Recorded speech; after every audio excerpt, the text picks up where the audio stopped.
एक जंगल में एक सेब का पेड़ था। वो पेड़ बहुत ही घमंडी था। वो किसी को भी अपनी डाली पर बैठने नहीं देता था।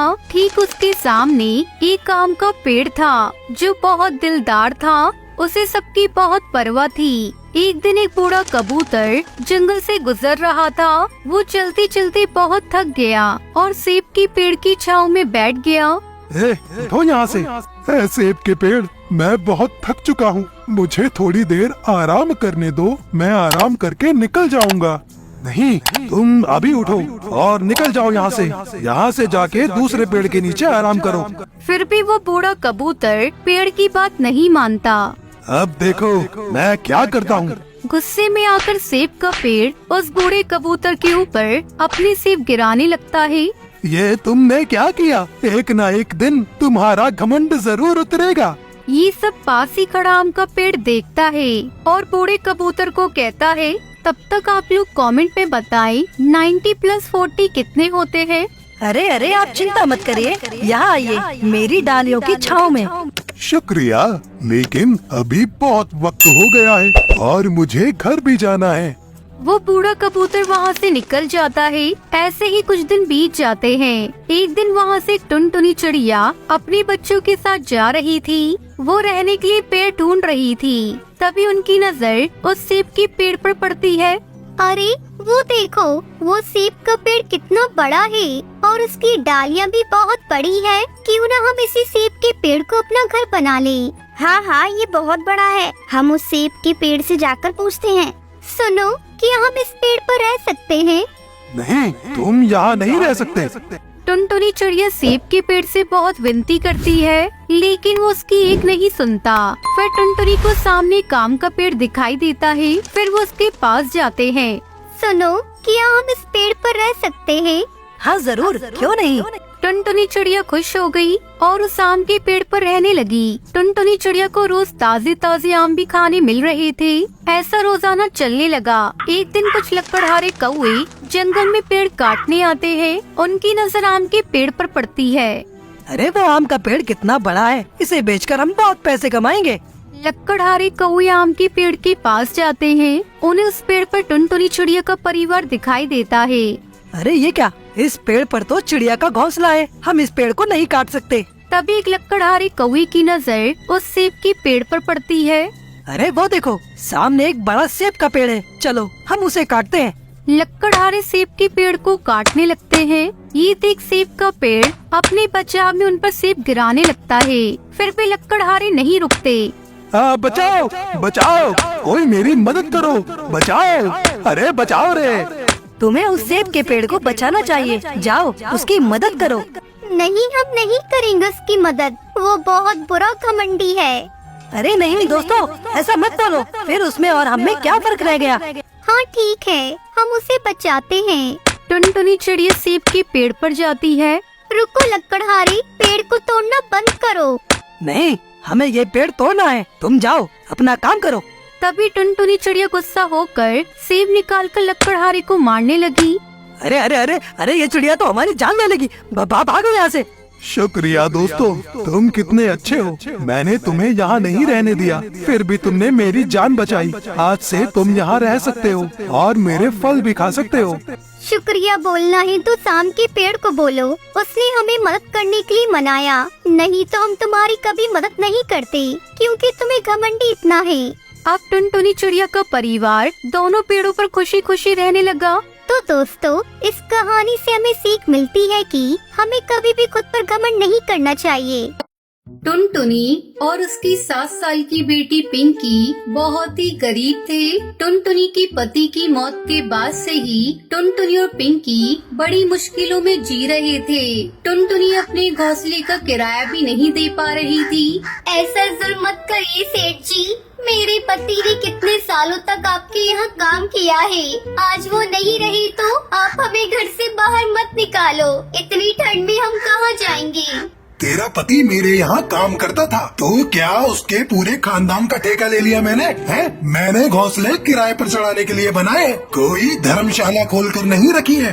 टुनटुनी गिड़गिड़ाने लगती है। लेकिन सेठ पर इसका कोई असर नहीं होता। वो अपने गुंडों से कहकर टुनटुनी के घर का सारा सामान घर से बाहर फेंकवा देता है। टुनटुनी और पिंकी कड़कड़ाती ठंड में बेघर हो गए थे।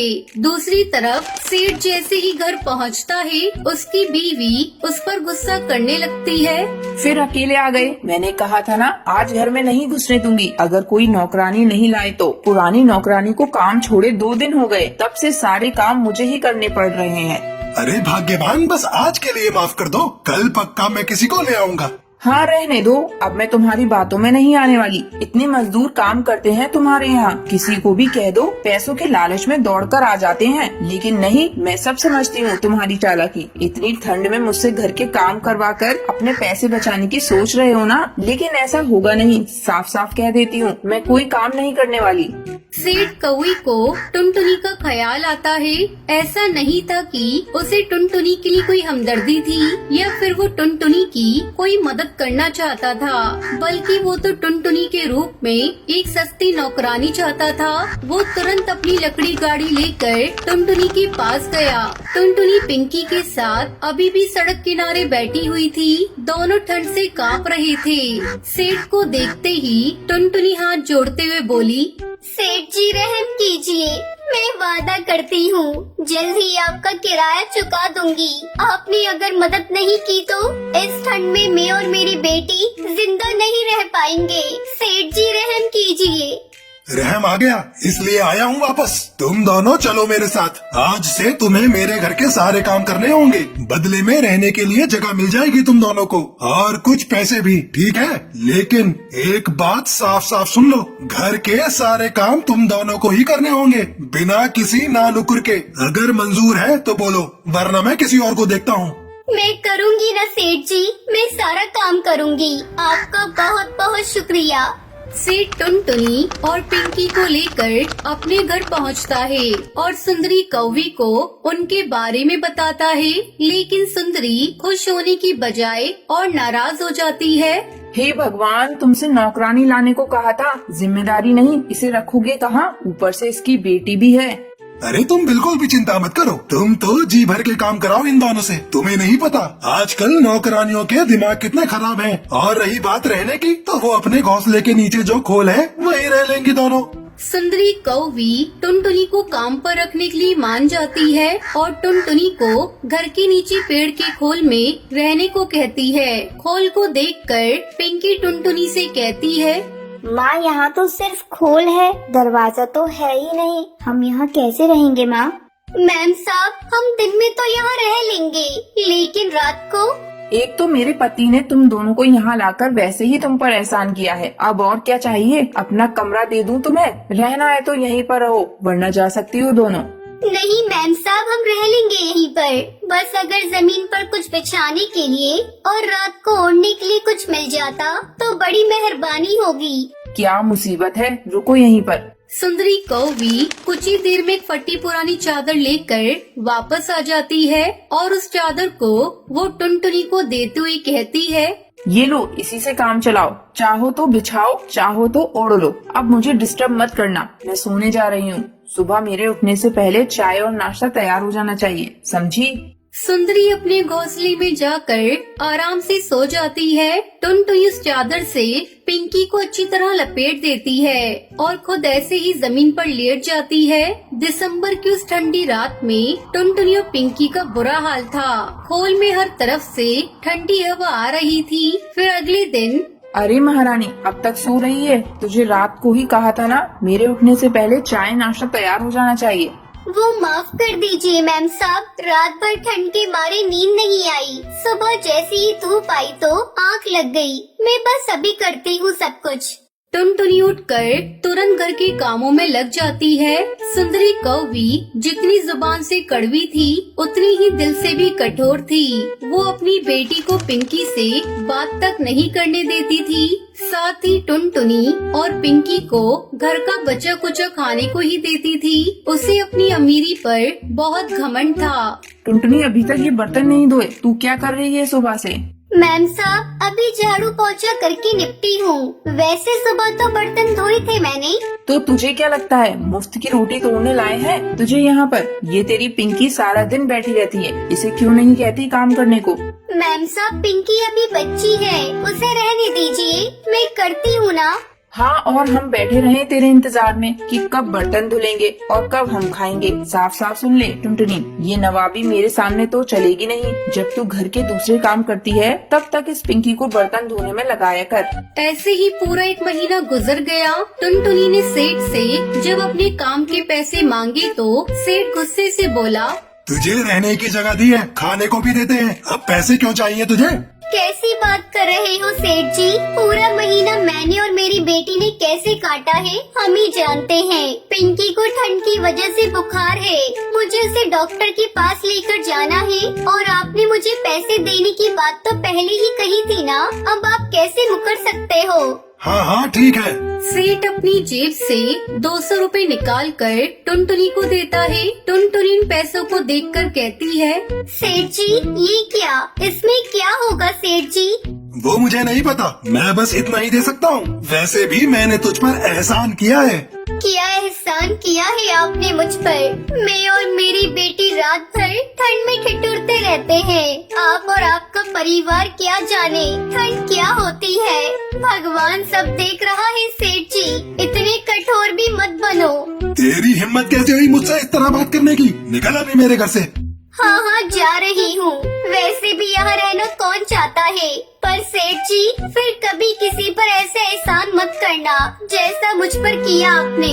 टुनटुनी गुस्से में पिंकी को लेकर वहाँ से चली जाती है। कुछ दिन बाद सेठ अपने पूरे परिवार के साथ घूमने निकलता है। वापस आते आते अंधेरा होने लगता है। उनकी लकड़ी गाड़ी अचानक खराब हो जाती है। अरे क्या हो गया, गाड़ी क्यों रोक दी? रात होने वाली है और ये जगह भी कितनी सुनसान है।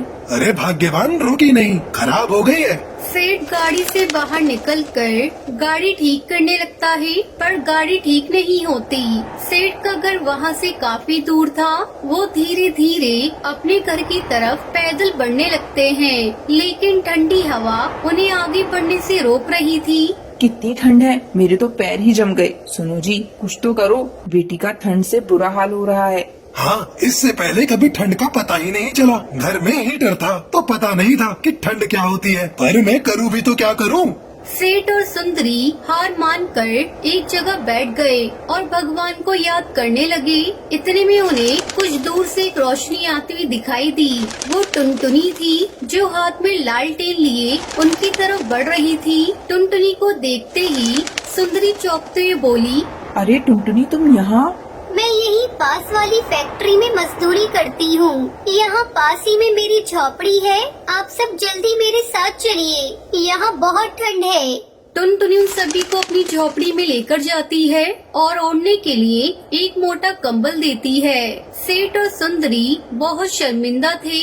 सुंदरी कौवी हाथ जोड़कर टुनटुनी से कहती है, टुनटुनी मुझे माफ कर दो, मैंने तुम्हारे साथ गलत किया। ठंड की मार क्या होती है इसका आज मुझे पता चला। टुनटुनी उन दोनों को माफ कर देती है।